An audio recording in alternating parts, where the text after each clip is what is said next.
بسم الله الرحمن الرحيم.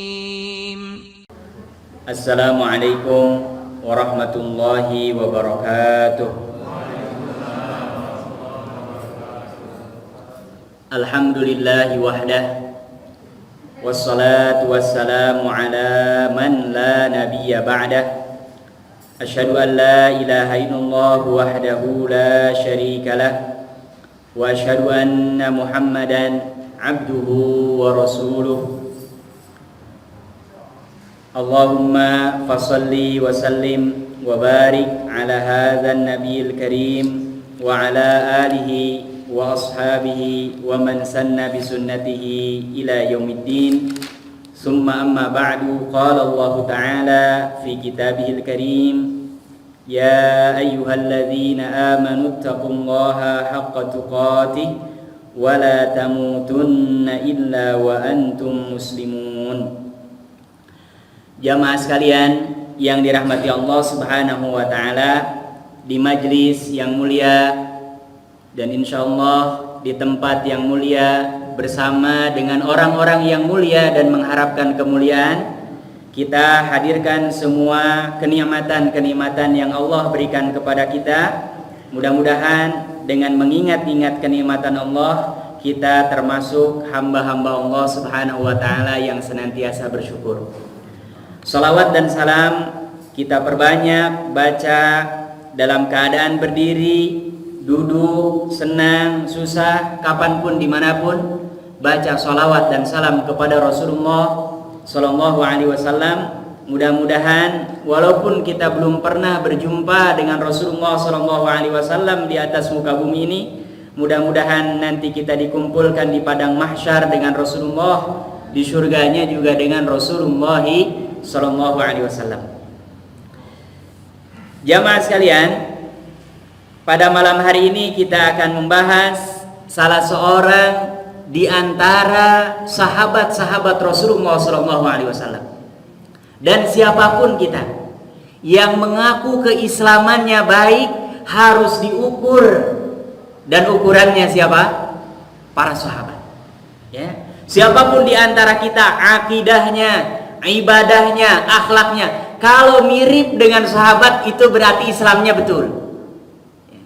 Tapi kalau kita banding-bandingkan dengan sahabat jauh, berarti keislaman kita juga apa? Jauh. Ya. Karena kalau hanya soal membaca Al-Qur'an, hafal hadis, jangankan orang muslim, non-muslim saja ya. Non-muslim saja jauh yang lebih banyak hafal dari kita. Di antaranya yang mengumpulkan indeks Al-Qur'an ya. Umpamanya kita baca fi satu kata itu adanya di surat apa saja, ayat apa saja, itu yang pertama kali mengumpulkan bukan orang muslim, tapi adalah orang apa? Orientalis. Tapi mereka ngilmu bukan untuk amal. Tapi kalau orang muslim, walaupun mungkin ilmunya, pengetahuannya sedikit, tapi berusaha untuk apa? Diamalkan. Dan inilah di antara bagaimana para sahabat-sahabat Rasulullah Sallallahu Alaihi Wasallam belajar Islam dari Rasulullah Sallallahu Alaihi Wasallam. Sahabat Rasulullah Sallallahu Alaihi Wasallam yang mulia pada malam hari ini namanya Abu Lubabah. Ya Allah, kalau baca kisah tentang Abu Lubabah ini menangis kita, malu. Ya, malu ingin nanti di padang mahsyar berjumpa dengan Rasulullah, satu majelis di surga dengan Rasulullah. Padahal kita jauh kalau nanti kita banding-bandingkan dengan siapa? Abu Lubabah. Siapa Abu Lubabah? Jamaah sekalian yang dirahmati Allah Subhanahu wa taala, pada tahun kedua sebelum peristiwa hijrah ada peristiwa besar yang disebut dengan bai'ah. Ya. Jadi orang-orang Madinah, mereka yang sudah didakwahi oleh siapa? Mus'ab bin Umair ini, kurang lebih jumlahnya ada yang menyebutkan 70, ada yang menyebutkan 72, ada yang menyebutkan 73, tapi angka-angkanya memang tidak jauh. Dan di antara 70 orang ini ada seseorang yang nama aslinya Rifa'ah ibn al-Munzir. Ya, jadi terkenal dengan Abu Lubabah, nama aslinya siapa? Rifa'ah ibn al-Munzir. Sama dengan di antara sahabat itu, bahkan sampai hari ini ya. Saya ada ibu bidan tuh daerah Lubang Buaya, saya dengar sedang diuji sakit. Itu semua orang kampung situ bahkan sampai kemana-mana taunya bidan Joko. Saya bingung, ada bidan Joko ini gimana? Kalau istri dilahirin nama laki-laki, payah ini kacau. Ya. Ternyata apa? Pak Joko ini nama suaminya, ya. Dan nama aslinya orang situ nggak ada yang tahu. Jadi kalau disebutkan nama asli bidan itu malah nggak ada yang tahu. Tapi begitu disebutkan bidan Joko, semua orang tahu. Oh ini Pak, yang ini rumahnya. Ya. Nah ini juga sama. Kalau disebutkan Rifa'ah bin Munzir, kemungkinan orang nggak mungkin tahu. Tapi begitu disebutkan siapa? Abu Lubabah tahu semua. Sama dengan sahabat yang paling banyak meriwayatkan hadis siapa? Abu Hurairah. Nah, itu kunyahnya, panggilannya. Nama aslinya siapa coba? Ya, jarang ada yang tahu. Jarang ada yang tahu. Nama aslinya apa? Abdurrahman ibn Sokhar. Abdurrahman ibn Sokhar. Jarang ada yang tahu. Ya, karena memang lebih dikenal dengan sebutan siapa? Abu Hurairah. Sampai dalam kitab-kitab hadis pun memang dicantumkan seperti itu. Ya, mereka datang berjumpa dengan Rasulullah Shallallahu Alaihi Wasallam, ya, dan apa yang mereka lakukan pada malam hari sepertiga malam, ya, di mana tempatnya? Jumroh. Ini yang sudah pergi haji tahu itu. Bayangkan jam 2, jam 3 suruh berjumpa dengan Rasulullah Shallallahu Alaihi Wasallam dan tempatnya di mana? Jumroh itu kalau baca ceritanya Nabi Ibrahim itu tempat melempar setan itu. Ya. Kira-kira kalau dulu Nabi Ibrahim digoda setan sampai dilempar di situ, dan kita sekarang diperintahkan untuk mengikuti manasiknya, kira-kira tempatnya yang banyak setan itu tempatnya bercahaya lampu seperti ini apa seperti apa itu? Kamar mandi, tempat sampah, itu tempat-tempatnya setan. Tapi bayangkan, ini karena kecintaan mereka kepada Rasulullah SAW, dan sudah dijanjikan oleh Rasulullah SAW, tolong semuanya jam 2 subuh, ya, supaya orang-orang yang lain masih tidur, kita berjumpa di situ, kata Rasulullah SAW. Ya. Apa? Mereka berkumpul bersama dengan Rasulullah SAW. Ada 70 lebih laki-laki dan perempuan, dan mereka apa? Basatu aidihim, satu persatu tangannya dikepalkan kepada tangannya siapa? Rasulullah SAW untuk berbaiat. Ya. Apa baiat mereka? Kata mereka satu-satu, bayana ya Rasulullah, kami membaiatmu wahai Rasulullah SAW. Fanahnu ahlul hurubi wa ahlus silah. Jangan takut, engkau kalau nanti datang ke kota Madinah, kami ini orang asli penduduk Madinah, sudah perang itu biasa, dan bikin pedang itu biasa. Tenang saja, pokoknya kalau nanti engkau datang ke Madinah, kami siap untuk apa? Membelamu. Ya Allah. Ya. Kemudian apa? Mereka membaiat satu persatu sampai selesai, dan jumlahnya 7 orang, dan 70 orang, dan diantaranya ada sahabat yang bernama siapa? Abu Lubabah. Ya, malam-malam jam 2. Ini kalau di kita yang ada acara kayak gitu apa itu? Nah, kalau yang mahasiswa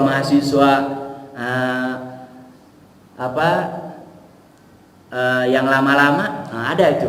Ya, namanya apa tuh? Malam-malam tuh jurit malam, ya, disuruh ke kuburan, nggak ada kerjaan. Memang kita kayak ada kerjaan tuh, suruh tidur di atas kuburan. Loh, ngapain orang yang di kuburan saja? Dia kalau diminta mungkin nggak mau, tapi memang sudah takdirnya dan seharusnya, ya. Kemudian disuruh nyemplung mana? Ini ingin berjumpa dengan Rasulullah SAW, dan mereka berbaiat sumpah setia untuk membela Rasulullah SAW. Kemudian dipilih 12 orang untuk menjadi nukoba. Nukoba itu adalah pemimpin kaum, ya. Jadi 70 orang diangkat 12 orang, ya. Wallahu taala alam. Kalau baca kitab-kitab sirah, ini adalah strategi Rasulullah SAW. Makanya kita sebisa mungkin termasuk diajarkan di keluarga harus ada pemimpinnya. Sholat walaupun berdua jangan sendiri-sendiri, harus ada yang jadi imam, ya kan? Dalam keadaan safar apalagi dalam keadaan mukim, ya harus ada yang pemimpin. Karena apa? Sebuah masyarakat, lingkungan yang di situ ada pemimpinnya, sebejat apapun pemimpinnya masih ada aturan. Tapi kalau tidak ada aturan, hancur kemana-mana. Makanya oleh Rasulullah SAW ditunjuk 12 orang, dan dari 12 orang ini juga termasuk di dalamnya siapa?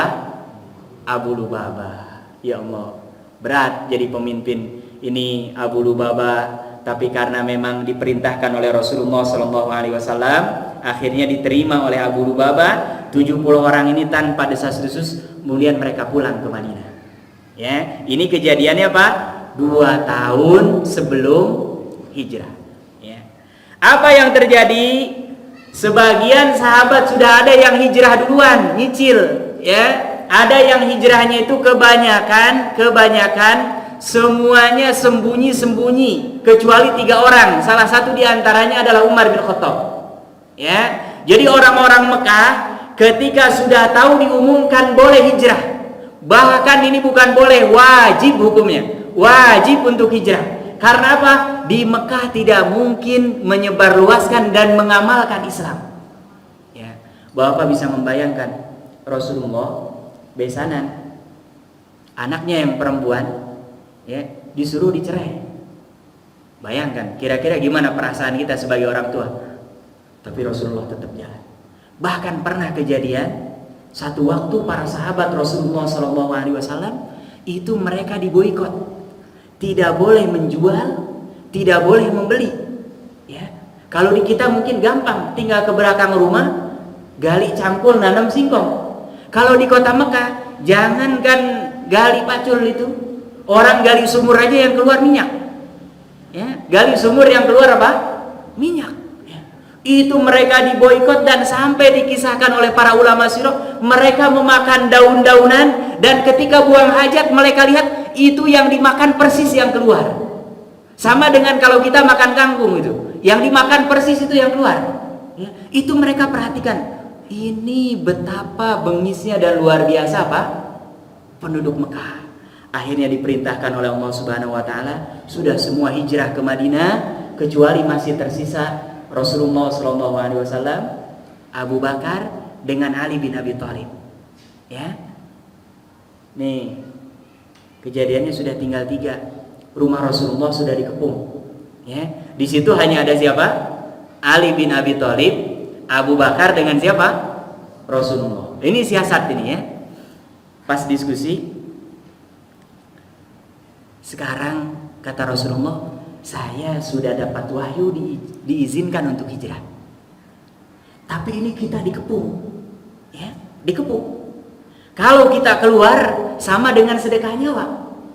Ya. Walaupun kita sudah dijamin dan diperintahkan oleh Allah, harus ada strateginya. Kata Rasulullah, harus ada yang pura-pura tidur di atas apa? Kasur, di mana di situ tidurnya Rasulullah SAW. Dan Rasulullah langsung tunjuk Ali, karena Ali itu di antara sifatnya, walaupun dia anak kecil, syaja'ah, pemberani. Ya. Kira-kira kalau kita jadi Ali pasti bakal bilang gini, yang tua dikit apa Rasulullah? Saya kan umurnya masih lama. Kira-kira kalau kita pasti kayak gitu tuh. Anak muda coba, ini yang bapak nih, dia udah bentar lagi. Tapi enggak, Ali langsung tidur dan taruhannya apa?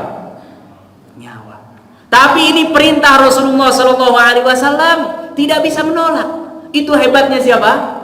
Para sahabat Rasulullah SAW. Kalau sudah kalau Allah, kalau Rasul, sudah apapun mereka sudah tidak banyak mikir lagi. Ali tidur. Masya Allah. Begitu keluar Rasulullah dengan Abu Bakar. Ya. Walaupun tadi pakai strategi, padahal mungkin kalau keluar tiga-tiganya dengan Ali, itu yang di luar jaga-jaga tidak ada yang melihat Rasulullah SAW. Ya. Tidak ada yang melihat. Begitu mereka kesal, ini orang di dalam nggak keluar-keluar. Masuk ke dalam, begitu mereka lihat di kasur ada orang, wah ini tinggal satu-satunya. Begitu dibuka ternyata siapa? Ali bin Abi Thalib marah besar, langsung bikin pengumuman, siapa yang mendapatkan Muhammad dengan temannya Abu Bakar hayyan au mayyitan, baik dalam keadaan hidup atau mati, maka kami janjikan 100 ekor unta. Ya Allah, itu semua langsung lari mencari, yang punya kuda lari mencari. Tapi Rasulullah SAW, karena memang ini mengikuti perintah Allah, dan ini harus jadi catatan kita. Kalau di jalan Allah, perintah Allah, nggak usah takut. Yang penting kita ikhtiar apa yang bisa kita ikhtiarkan, sisanya nanti Allah yang akan apa? Mengatur. Ya. Jalan, masuk ke dalam Gua Tsur. Kemudian yang diceritakan itu Abu Bakar itu sampai nangis. Ya, menangis bukan takut karena dianya, tapi yang dikhawatirkan siapa? Rasul. Karena para sahabat itu kalau Rasulullah masih aman, mau apapun mereka nggak ada sedih. Sampai ada ibu-ibu yang anaknya beberapa meninggal ketika perang Uhud, yang ditanya pas pulang, anak ibu ini fulan disebutkan namanya meninggal. Gimana Rasulullah? Alhamdulillah masih apa? Hidup. Alhamdulillah. Kata perempuan ini, segala sesuatu selain Rasulullah SAW itu kecil di hadapan saya. Itulah mahabbah, kecintaan para sahabat kepada siapa? Rasulullah SAW. Rasulullah SAW menginap di Gua Tsur, menyewa bahkan intelijen kalau bahasa sekarangnya, menyewa orang yang bisa guide menunjuki jalan, ya. Bahkan di antara guide ini termasuk bukan orang muslim, tapi dia amanah, ya, amanah. Makanya ada yang membolehkan, tapi harus betul-betul hati-hati. Kalau Rasulullah bisa memastikan karena beliau dijaga oleh wahyu, begitu orang ini mau nyeleweng, langsung dikasih tahu oleh malaikat Jibril. Tapi kalau kita perhitungannya harus betul-betul jelas, ya, harus betul-betul jelas. Akhirnya sampai di kota Madinah, disambutlah Rasulullah SAW, dan semua orang Muslim yang berada di kota Madinah semua rebutan ingin rumahnya disinggahi atau dijadikan tempat tinggalnya siapa? Rasulullah SAW, ya. Bahkan lucu, banyak anak-anak kecil naik ke atas pohon kurma. Ada lagi yang lebih parah, ini pembantu, ya, pembantu yang kerja di kebun kurma naik. Kemudian dia malah tengok, mana Muhammad. Ketika orang-orang teriak tola'an badu alaina, kemudian Tuhannya marah, disuruh turun, dikeplok gitu. Itu saking apa? Tidak sadarnya dan mereka gembiranya dengan kedatangan siapa?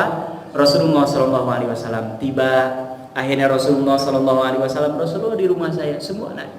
Kata Rasulullah, biarkan supaya adil. Ini unta saya namanya Qaswa, dia ini makmur, dia ini udah ngerti, ya. Biarkan nanti di mana dia berhenti, ya, supaya adil. Kan kalau Rasulullah milih, saya di rumah ini, khawatir nanti ada apa? Wah, ini Rasulullah lebih cenderung ke fulan. Tapi ini kata Rasulullah, biarkan di mana unta ini berhenti, maka disitulah saya akan tinggal. Dan berhenti di depan rumahnya siapa?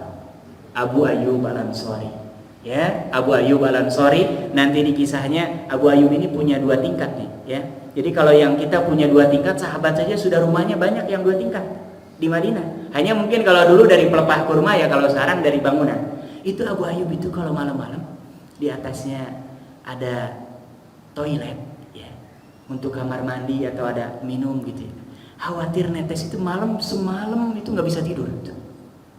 Sampai dia bulak balik sampai turun. Rasulullah, boleh nggak engkau di atas, kami di bawah? Kami bukannya apa-apa, merasa nggak enak.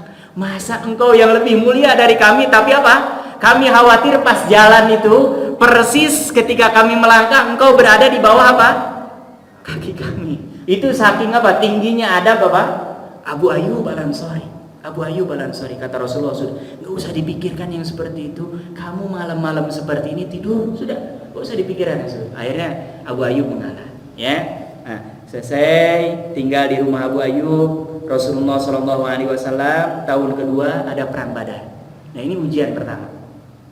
Dalam Islam jangan sibuk cari posisi, ya. Jangan sibuk cari posisi, nanti akan sering sakit hati, ya. Biasanya orang yang sibuk, saya harus jadi ini, itu nanti kalau nggak dapat pasti sakit hati itu, ya. Dan ini terjadi ketika perang Badar, ya, dan tidak niat perang. Bayangkan Abu Lubabah, dia sudah siap, ya, keluar. Kemudian ketika sampai di Badar diperintahkan begini oleh Rasulullah SAW.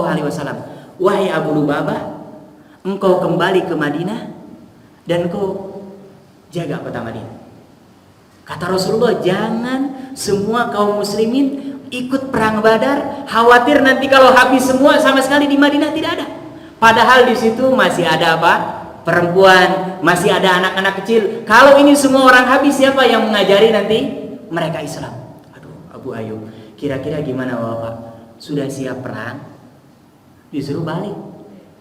Dan yang namanya kalau perang itu pahalanya dua-duanya menggiurkan.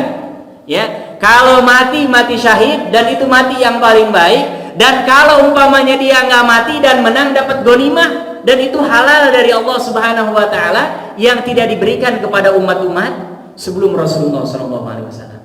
Ya, Abu Lubabah dalam hatinya, ya Allah, saya sudah niat perang ya Allah. Tapi kenapa diperintahkan oleh Rasulullah SAW untuk menjaga apa? Kota Madinah. Rasulullah SAW tahu, ya, melihat bagaimana raut muka Abu Lubabah, ya. Kemudian apa Rasulullah SAW? Kemudian mengambil sahmun. Sahmun itu apa? Panah. Ya. Kemudian dipegangkan kepada Abu Lubabah, ya, Abu Lubabah pegang, kemudian lemparkan. Kemudian apa kata Rasulullah SAW? Kamu ini walaupun tidak ikut perang Badar, tapi saya menjanjikan kepada kamu, walaupun tidak ikut sama pahalanya dengan orang yang mati syahid di perang Badar. Wah, dikasih kabar gembira oleh siapa? Rasulullah SAW. Ya, yang tadinya Abu Lubabah agak sedikit menyesal setelah seperti ini jadi apa? Ada angin segar karena dia tidak ikut perang tapi dijanjikan oleh Rasulullah SAW mendapatkan pahala seperti orang yang mati syahid. Ya, jalan perang Badar. Ya, kemudian Abu Lubabah yang sebetulnya ingin perang dan sebetulnya perang itu lebih mudah ketimbang tidak perang. Kenapa? Karena kalau perang tidak ada pilihan lain. Tapi kalau hidup seperti kita sekarang ini, ya, mau beramal soleh ini banyak godaannya atau tidak? Oh, banyak godaannya. Boleh jadi lebih berat daripada ikut apa? Perang. Tapi akhirnya karena ini diperintahkan oleh Rasulullah SAW, pulang ke kota Madinah, kemudian lewat perang Badar, ya, lewat kemudian perang Uhud, ya. Kemudian ada perang yang namanya Banu Quraidah, ya. Banu Quraidah ini satu kaum, kumpulan orang-orang Yahudi satu kampung di kota Madinah, ya, pinggiran kota Madinah, dan mereka ini sudah tanda tangan dengan Rasulullah isi perjanjian tapi khianat. Ya. Di antara isi perjanjiannya, kita ini sama tinggal di kota Madinah. Kalian kalau nggak mau masuk Islam nggak apa-apa, tapi kita jaga keamanannya, jaga ketertibannya. Malah mereka main mata dengan apa? Orang-orang Quraisy. Mereka main mata dengan orang-orang yang memusuhi siapa? Rasulullah SAW. Kemudian Rasulullah SAW membangun sebuah strategi dan ini disampaikan kepada para sahabat-sahabatnya bahwa nanti ketika Rasulullah SAW sampai di Bani Quraidah, itu laki-lakinya mereka semua, kata Rasulullah, akan kita bantu. Karena apa? Mereka sudah dikasih kesempatan untuk hidup bersama, tapi malah apa? Berkhianat.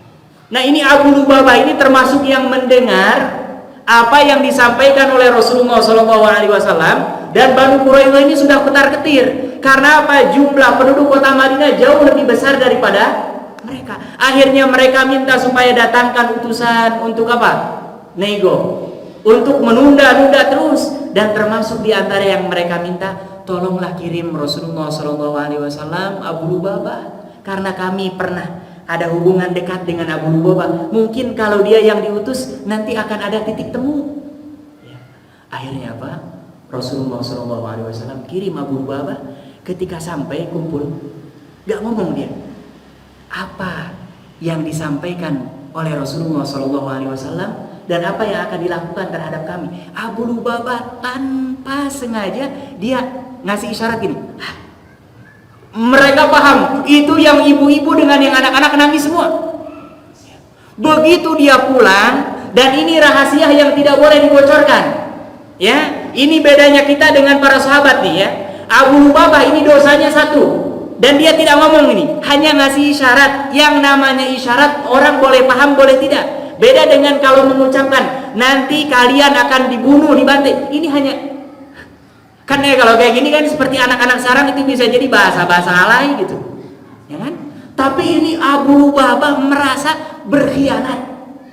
Ini sendiri ya, nggak turun ayat, nggak diperintahkan oleh Rasulullah, tidak ada sahabat yang tahu apa yang dia lakukan. Begitu sampai di masjid Rasulullah SAW, ya, dia panggil anak-anaknya, tolong ikat saya di salah satu apa?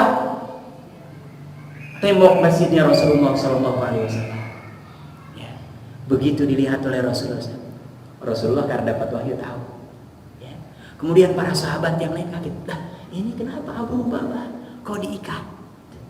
Kemudian ketika dijumpai oleh Rasulullah SAW, kalaulah kata Rasulullah, kalaulah engkau datang kepada saya dan memintakan kepada Allah untuk dimintakan ampun, maka la astaghfir, maka aku akan mintakan ampun. Tapi karena engkau sudah milih seperti ini, sudah kata Rasulullah SAW, saya tidak akan ngasih komentar, tidak akan melepaskan sampai nanti turun. Wah, kira-kira ini ya, kita kalau berkhianat kepada Islam, kepada diri sendiri, ada nggak yang mau kayak gitu? Ya Allah. Padahal ini hanya isyarat, gini aja, nggak ngomong itu, hanya. Bayangkan hari ini banyak orang yang berkhianat, bahkan menjelek-jelekan Islam, ya. Bahkan dia benar-benar tidak perlu ditanya kepada ulama. Orang yang tidak mengaji pun, tidak pernah baca kitab pun paham. Itu termasuk sifat-sifat kemunafikan. Jangankan menggantung diri, justru malah membela. Nauzubillah. Ya. Ini Abu Lubabah pulang sendiri. Ya, berapa lama Bapak? 6 hari, 6 malam. Dan dia bilang, jangan kasih saya makan, jangan kasih saya minum, tolong saya lepaskan hanya waktu sholat saja. Ya, jadi kalau waktu sholat putrinya itu datang, dicopotin, ya, kemudian dia ikut sholat bersama dengan Rasulullah SAW, dan terus seperti itu sampai dilihat oleh para sahabat dan oleh Rasulullah SAW, badannya tambah kurus, tambah lemah. Tapi Rasulullah memang sampai 6 hari belum turun wahyu. Ya, terus aja, ya Allah. Ya, makanya ini pelajaran bagi kita, hati-hati betul. Ya, yang khusus untuk dikonsumsi kita orang Muslim, jangan kita sebarkan ke sembarang orang. Ya, termasuk SMS, WA, apapun yang belum tentu tahu, apalagi ini terkait dengan kehormatan orang, kehormatan Islam, masih perlu untuk baca dulu ulang-ulang, rujuk sampai. Jangan sampai ada di antara kita yang gegabah. Ini dengan tidak sengaja hanya ngasih syarat seperti ini, dia langsung pulang dan 6 hari menggantungkan diri, tidak turun, tidak makan, tidak minum, kecuali hanya waktu apa? Waktu sholat saja. Di hari ke-6 Rasulullah SAW sedang di rumahnya Ummu Salamah, ya. Jadi Rasulullah SAW itu ganti-gantian itu, ya. Makanya kita nih nggak boleh Bapak yang punya istri lebih dari satu terus saja di situ, nggak boleh, zalim. Ya, harus jelas. Malam ini di sini, hari ini sih harus jelas. Ya, harus jelas. Makanya kalau yang punya istri satu sudah di situ lebih enak. Kalau yang punya istri dua, oh itu bahaya. Ya, saya sampai ada temen itu dia nikah nggak bilang-bilang. Itu dulu kalau mobil dulu kan belum ada AC-nya. Kalau habis mandi itu buka kepalanya dan supaya rambutnya kering. Karena apa? Mau pulang ke rumah istrinya yang pertama, takut ketahuan. Oh ini kok rambutnya basah. Makanya mobilnya dibuka kacanya dan ya Allah, saya bilang ini harusnya punya istri lebih dari satu, nikmatnya tambah banyak, ini malah kesiksa. Kalau itu sudah bahagiakan dengan satu istri. Itu sudah. Ya. Nah, ini dibagi pas giliran di rumah siapa? Ummu Salamah. ya, dan orang yang punya istri lebih dari satu berat itu ya. Rasulullah saya sampai berdoa kepada Allah Subhanahu wa taala, kurang lebih doanya, Allahumma hadza qasmi, ya Allah inilah pembagian saya. Ya, dan mungkin saya tidak adil dan Engkaulah yang Maha adil. Apalagi kita yang bukan Rasul, bukan Nabi, kalau punya istri lebih dari satu, itu istighfarnya harus lebih banyak gitu. Ya, sedekahnya harus lebih banyak karena khawatir akan lebih banyak apa? Nah, dosa-dosa yang kita tidak terasa, ya. Begitu menginap di rumah Ummu Salamah, ya. Kemudian di malam-malam hari sebelum datang waktu subuh, tiba-tiba Rasulullah Shallallahu Alaihi Wasallam tertawa, dan Rasulullah itu jarang tertawa. Apalagi sampai kelihatan giginya itu jarang sekali Rasulullah. Yang paling sering tersenyum. Senyum itu sering. Kalau tertawa, kedengaran suaranya itu jarang sekali Rasulullah Shallallahu Alaihi Wasallam. Malam-malam kata Ummu Salamah, sami'tu Rasulullah Shallallahu Alaihi Wasallam inda sahar. Saya mendengar Rasulullah Shallallahu Alaihi Wasallam di waktu sahur, wa huwa yadhak, tiba-tiba tertawa. Nah, tapi ini kalau ibu-ibu lihat suaminya tertawa subuh-subuh ya, ini harus dicek kenapa ini. Ya, karena kalau Rasulullah dapat wahyu, ya, atau Rasulullah kadang-kadang lagi ceramah gini ya, tiba-tiba diem, para sahabat paham gitu. Kadang-kadang didatangi oleh siapa? Malaikat Jibril. Tapi kalau istri kita, suami kita tiba-tiba ketawa, nah kalau itu harus ditanya sejak kapan itu. Ini Rasulullah Shallallahu Alaihi Wasallam tertawa dan kedengaran oleh Ummu Salamah di waktu sahur lagi. Ya, kan kalau waktu sahur itu orang ketawa, walaupun pelan pasti kedengaran. Apa kata Ummu Salamah? Fakultu, maka saya memberanikan bertanya kepada Rasulullah Shallallahu Alaihi Wasallam. Mimma tadhaku ya Rasulullah, mengapa engkau tertawa wahai Rasulullah Shallallahu Alaihi Wasallam? Jarang-jarang, apalagi ini di waktu sahur. Ya. Nah, makanya kita nih kalau mau tertawa harus ikutin kapan nih tertawa. Jangan sampai gaji 13 turun tertawa. Nah, Rasulullah nggak gitu. Yang dapat kenikmatan malah para sahabat kalau lagi makan daging itu, ya, itu mereka malah nangis. Kalau kita kan daging dulu, bayangkan cepat itu. Itu mereka banyak yang nangis. Kenapa? Mereka ingat summa latus'alunna yawma idzin 'anin na'im. Kemudian mereka akan ditanya nanti di hari kiamat tentang apa? Kata mereka, ya Allah, ini nikmat daging ini. Takut nanti kita nggak syukuran, ya kan? Nggak bersyukur, ditanya oleh Allah Subhanahu wa taala. Apa kata Rasulullah Shallallahu Alaihi Wasallam?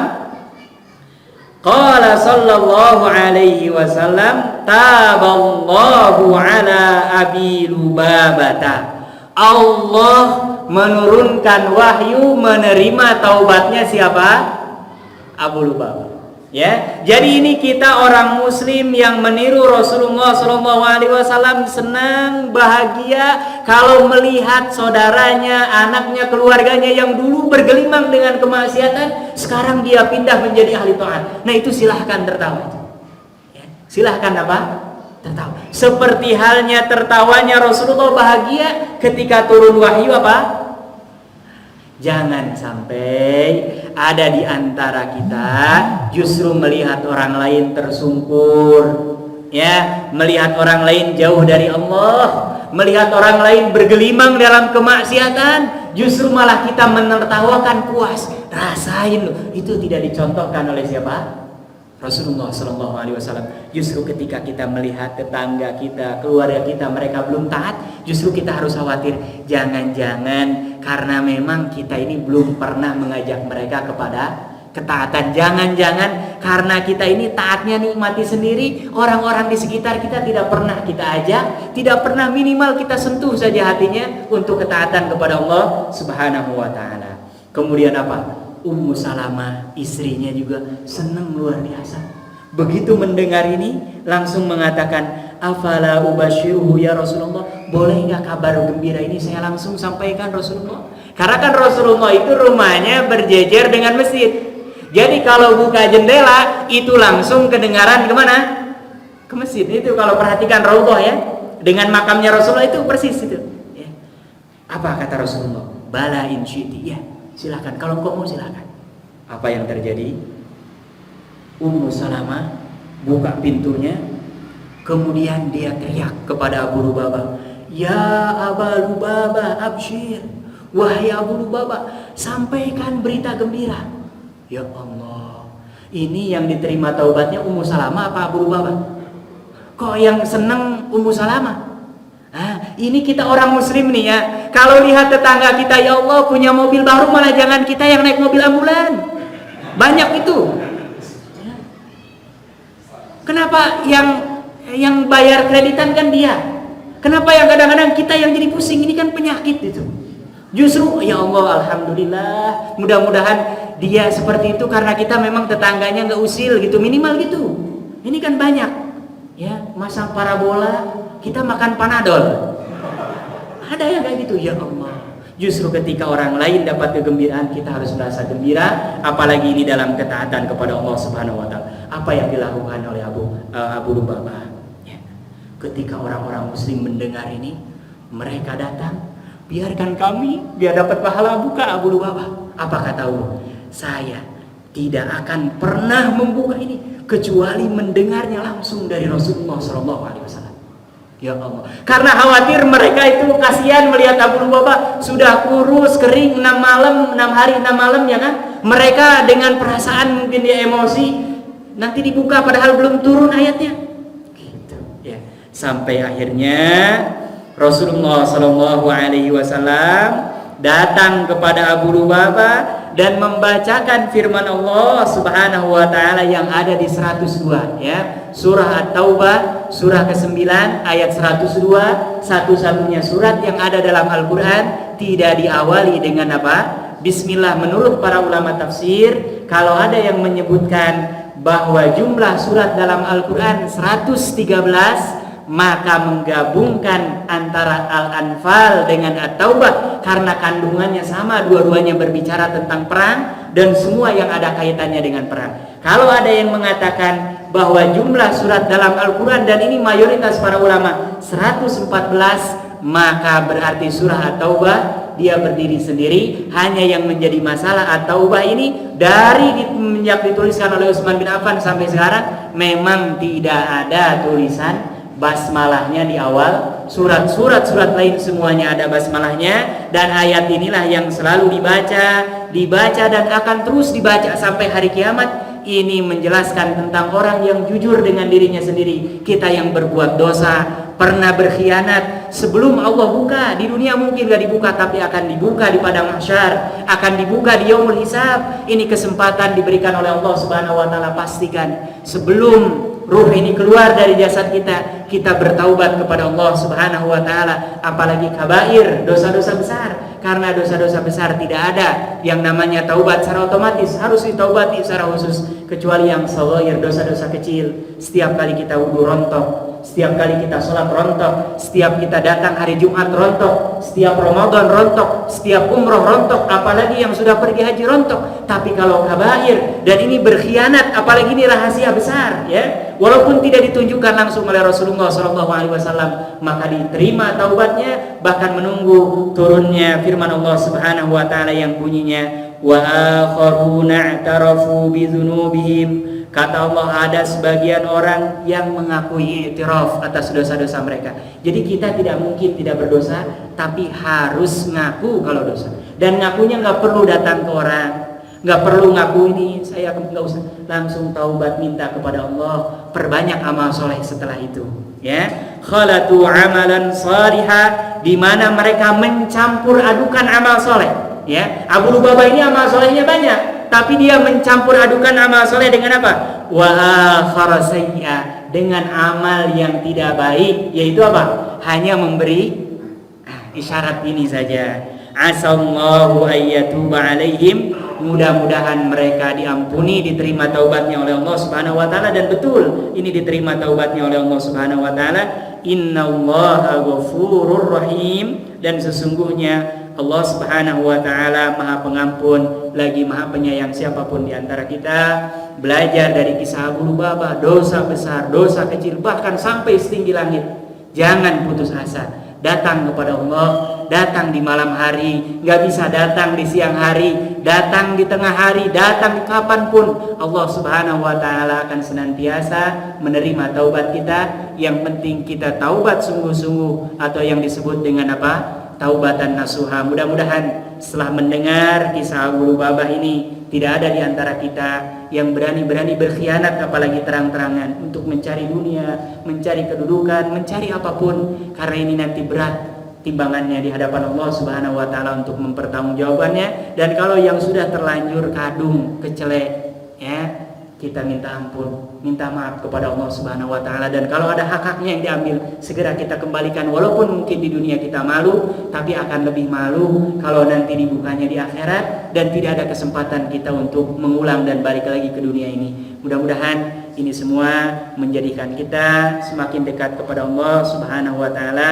Dan dengan keberkahan majlis ini, kita bermohon kepada Allah Subhanahu wa Ta'ala, mudah-mudahan saudara-saudara kita yang sakit diberikan kesembuhan.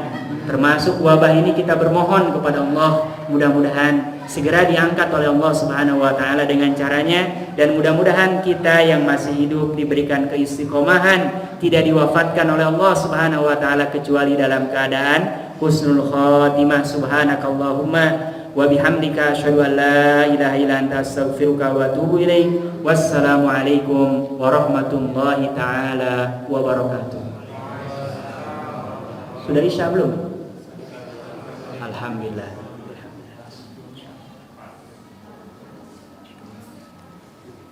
Alhamdulillah, ini pas keliaran. Saya kira sudah mau iqamat.